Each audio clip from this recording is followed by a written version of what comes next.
Now, you believe he was changing his life, before his death. Now, I know you told me that he actually attended service the night of New Year's Eve and left a really big donation. So the night of New Year's Eve, our family always attend church, and we bring in the New Year into church. Mm-hmm. Unfortunately, I was not there because I had to work, so I was not able to attend church. My mom and my uncle, later on that day, they met up and they went to church together. And the preacher said, whoever wanted to sell a soul to God, whoever wanted to just tell God that, that you believe in him and that you love him and that he's your savior, come up and speak, come up and make a donation. My uncle was the first one in that entire church to come up, and he donated $100. And that says a lot. It says a lot. I felt like this was his exit day. Mm. This was his exit day before graduation. Mm-hmm, mm-hmm. And he did it with pride.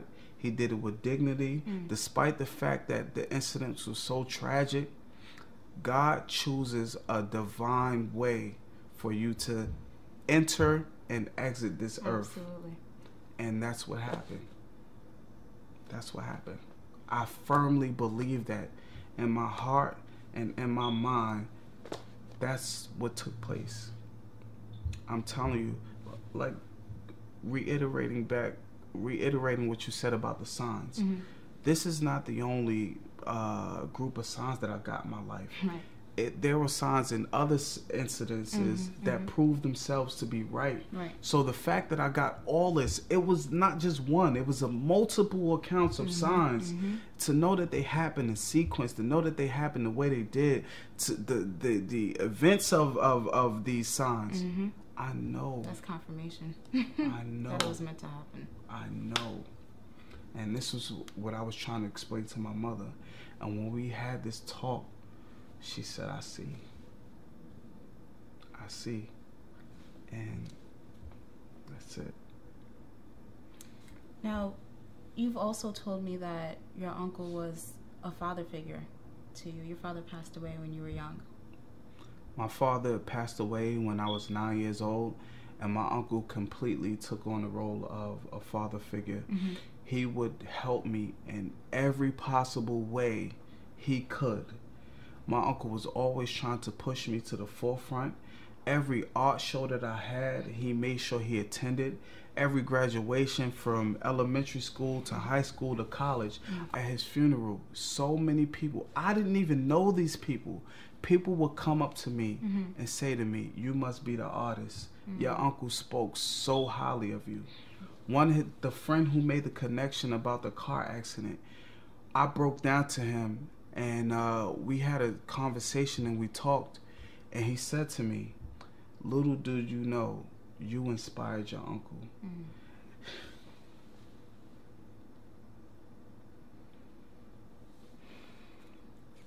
Okay.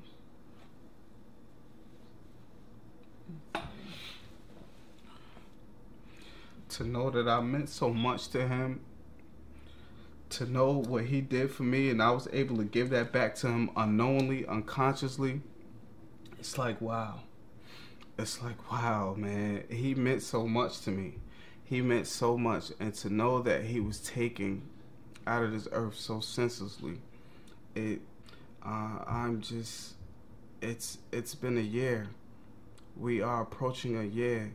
And to know that these feelings still exist, it's still here. It's crazy. How's your family dealing with this right now? Honestly, with all these court hearings, they keep getting postponed. This man is getting saved. He's getting saved.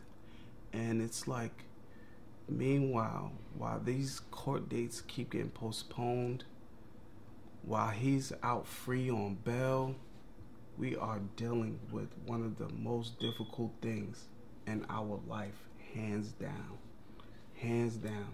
It breaks our heart to know that we lost the glue, we lost the connection, we lost the link, we lost somebody who was the protector of our family.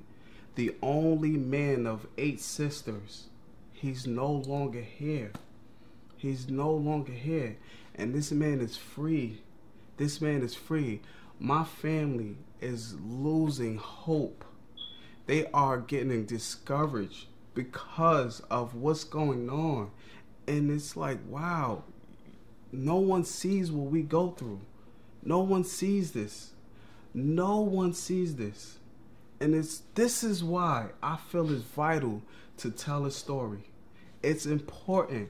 It's important because if I don't do it, no one is going to do it. No one is going to be that voice that needs to speak for someone who can no longer speak for themselves. Someone who was so vocal, someone who was so loving, so caring. To know that he's not here, it breaks my heart. It's hard. I just hope and I pray that we can continue to muster up the strength to continue to go to these hearings and hear what he has to say, what the judge has to say, what the prosecutor has to say, and just pull through. I know this is going to be a long halt, a long battle, but I'm willing to fight to the very end until it's all over, until justice is served. Because I know, based on the events that are taking place, it is a bit discouraging. But I have faith in God that he will see us through this. I just hope that not only I see it, but my family see it, and they remain strong and resilient through this entire process. But I'm going to be that voice. I'm going to be that spokesperson, that spokesman to say, don't forget. Don't forget. Don't forget. Remember what he did for you, how much he loved you, how much he kept us together, how much he protected you. Don't forget that. I'll never forget how he came to my art shows and how supportive he was. How he smiled at me in amazement, looking at me like, I can't believe my nephew is capable and are doing these things. Don't forget that. I'll never forget it. He will live on. He'll live on. Was there ever an apology given to your family from James D. Corley or his family? There wasn't up until recently. There was an intermission at one of the court hearings. And my mom, she came in, and during the intermission, James D. Corley and his wife were in a separate room. And my mother wanted to go over there to talk with him. And both my aunt and the prosecutor denied her of doing that. They told her no, it wasn't possible, she shouldn't do that, and they wouldn't allow her to do it. Right. But God intervened and said it's going to happen. My mother went into the bathroom. Guess who comes in the bathroom? James D. Corley's wife. And she said to my mother, I'm sorry. She said, I am a child of God, and I want to offer an apology to you and your family. She said, I've been wanting to apologize, but because of what's going on, they try to keep us away. Right. And it's the same thing on our end. Right. They tell us, no, you can't talk to him. No, you can't, and there is a blockage there. Right. But when God intervenes, nothing will stop it. Nothing. She came in that bathroom and she gave my mother the very thing that she's been asking for, an apology. And it changed the course of everything.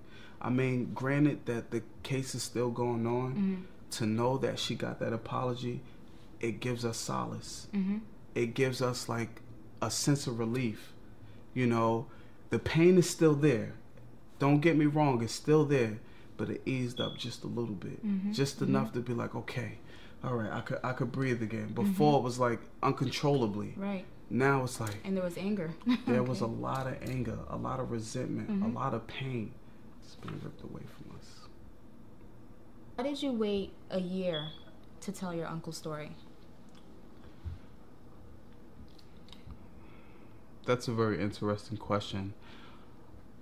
I waited because it wasn't time to tell it. I was still in the process of healing, and I'm still in the process. But I'm in a much better place right now than I was 6 months, 7 months, 8 months prior. Mm-hmm. I'm telling you, I was completely destroyed. I lost everything. I felt like I lost a part of myself when my uncle passed away. I went to a very dark place. Mm-hmm. I didn't want to speak with nobody. I didn't want to seek counseling. I didn't want to paint. I didn't want to draw. I didn't want to take any pictures. And when I get in that state, I know it's bad. And I dwelled in that atmosphere and that in that state for a very long time. And it took some time to gradually crawl out of, that situation. And now that I feel like I'm a little better. Mm-hmm. I'm much better. I'm still getting over my cold, but mm-hmm. I'm much better than when the sickness came on. Mm-hmm. Mm-hmm. And that's where I am today. What do you want our viewers to walk away with from this conversation? Honestly, I just want people to know that God is real, number one.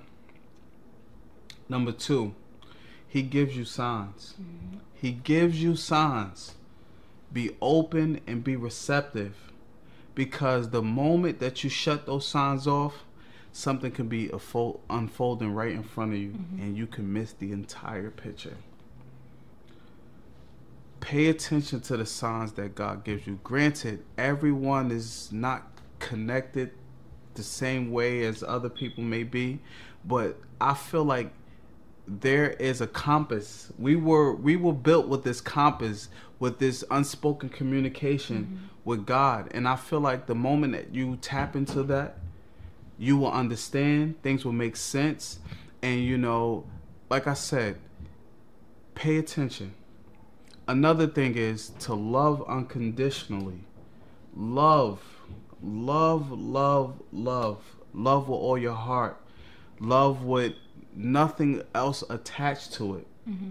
I'm telling you, my uncle will get on my nerves because sometimes he can impose and he can invade and he can kind of like overstep his boundaries. Right. But despite all that, and if you just kind of push that aside, he meant nothing but the purest thing. Mm-hmm. And it was to love. It was to keep us together. Just reiterating back to what I said. And, I just want people to take that. If they don't get nothing else from this conversation, unconditional love and believing in God mm-hmm. are the two things that I think that is extremely vital, mm-hmm. not only in my life, but in today's world. Mm-hmm. And I feel like if people just open their hearts and they love more and they give more and they appreciate and they listen to what God is trying to give to them and try to speak with them, it will be a better place. Right. I think it's so fitting that you decided to tell your uncle's story now. If you're watching the news, you hear about the Eric Gardner situation and the Mike Brown and Trayvon Martin. What are your view towards those stories now that you can actually relate to it almost, as opposed to just, sympathizing and understanding? It's happened to someone very dear to you. It gives it a whole new meaning, mm-hmm. a whole new face. I'm telling you, you know what? Let me tell you what popped in my mind when I read the article on mm-hmm. my uncle's killing. I'm sitting there reading the article. It was like I was having like an out-of-body experience. Mm-hmm. Felt like I was looking at myself reading this article, saying to myself, this is impossible. This is stuff we read about in the news. Mm-hmm. This is stuff you see on TV. You never know when it can happen mm-hmm. to you. Mm-hmm. You never know. In this case, it hits so close to home. It's like, wow. It comes to a point where you no longer can ignore it. Right. Because it's right here now. It's right here. It's right in your face. Where do you turn when something is right there in front of you? You have to face it. You have to fight through it, and you have to get through it. Right. And that's what we're doing right now. And my deepest condolences goes out to the Gardner family, the Martin family, the Brown family, and anyone else who have ever experienced police brutality. Countless others. And I'm sure there are stories that are untold. These are the stories that hit the media, but there are other stories that never hit the day of light. And they don't want you to know these things. Right. They don't want you to know because they want to protect that essence of being prestige. But cops are human. Getting to a point where it's out of control. Right. What are we doing to stop this? Right. What are we doing to reprimand these outrageous behaviors? I feel like something needs to be done. Not only something needs to be done, but it needs to be done fast. Because if not, there are going to be 20 more Trayvons. There are going to be 10 more Eric Gardners. And the cycle is going to continue. When is it going to stop? What can we do to stop it? What can be done to stop it? And that's what needs to be done right now. This is what needs to be looked at right now. Right. Right now. Now, this entire year have been really crazy for you and your family.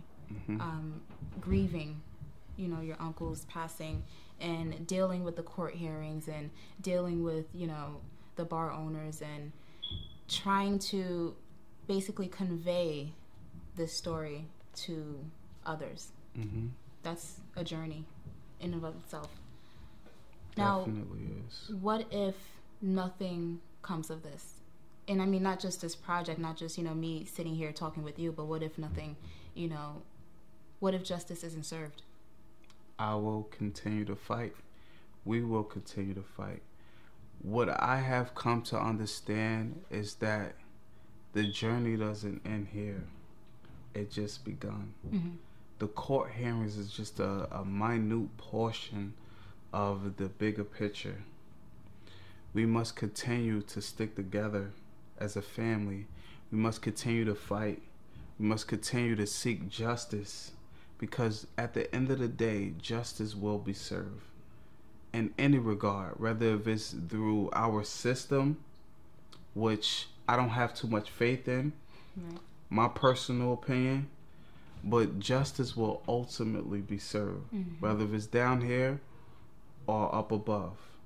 I'm willing to give all that I have to make that possible.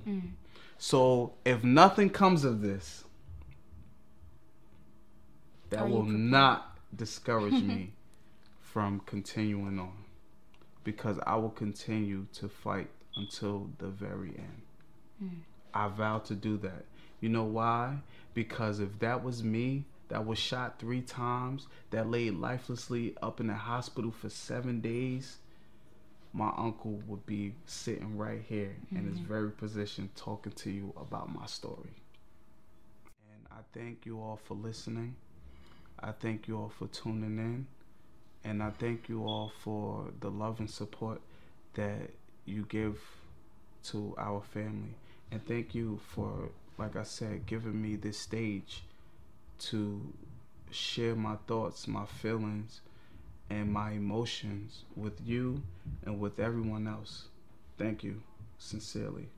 And my family thanks you as well. Oh, man. I'm sorry.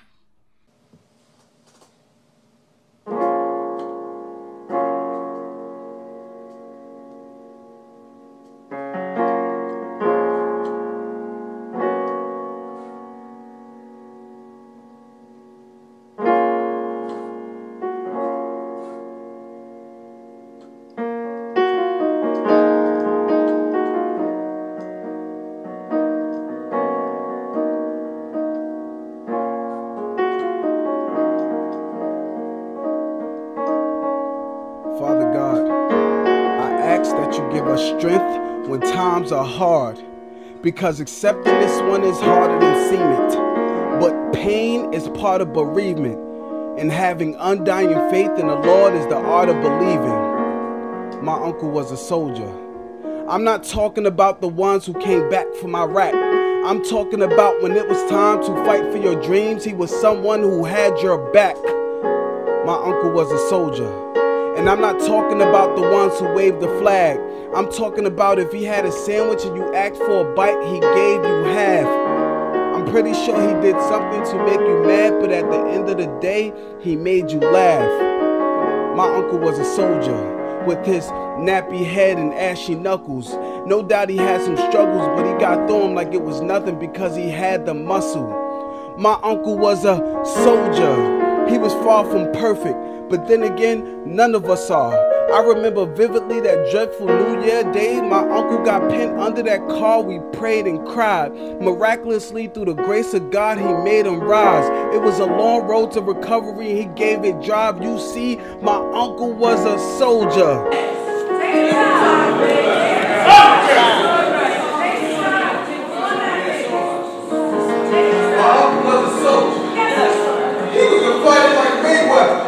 And when he came out of that cold, there was something about him that was way better. He knew the true body was living. He knew that when he gave, he wouldn't always get back, but that's okay because life is more precious through the value of giving. Your uncle was a soldier. And as hard as it is, we must find it in our hearts to forgive. He may